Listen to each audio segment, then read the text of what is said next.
Hello, bachcho, let's read the question first. The question says that in a parallel plate capacitor, the capacity increases if area of plates decreased, distance between plate increases, area of plate is increased, dielectric constant decreases. So students, सबसे पहले आपको समझना होगा कि की concept क्या use हो रहा है. So key concept is parallel plate capacitor.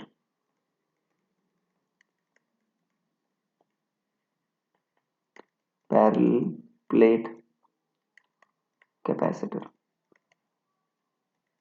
देखो जो पैरेलल प्लेट कैपेसिटर होता है उसका जो कैपेसिटेंस होता है सी, उसका फॉर्मूला होता है, अगर हम डायरेक्टली कांस्टेंट के भर रहे हैं तो होता है के epsilon not a by T. तो बच्चों के क्या है आपका डायरेक्टरी कांस्टेंट है, ए क्या है एरिया ऑफ प्लेट है, और डी क्या है प्लेट्स के बीच की सेपरेशन है. तो यहाँ से देखो बच्चों सी डायरेक्टली प्रोपोर्शनल टू के है, डायरेक्टरी कांस्टेंट के मैग्नीट्यूड के डायरेक्टली प्रोपोर्शनल है, सी आपका एरिया के डायरेक्टली प्रोपोर्शनल और सी आपका इनवर्सली प्रोपोर्शनल है सेपरेशन बिटवीन प्लेट्स के.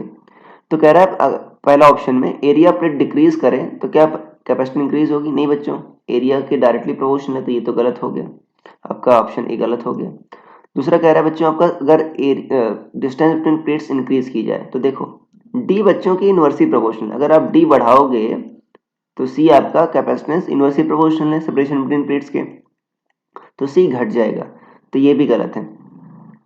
सी कह रहा है कि आपका एरिया ऑफ प्लेट्स अगर इंक्रीज किया जाए, देखो सी बच्चों डायरेक्टली प्रोपोर्शनल है एरिया ऑफ क्रॉस सेक्शन के ऑफ प्लेट्स, तो यहाँ पर अगर एरिया ऑफ प्लेट्स बढ़ाओगे तो क्या होगा आपका कैपेसिटेंस बढ़ जाएगा, तो मतलब आपका सी सही है, राइट.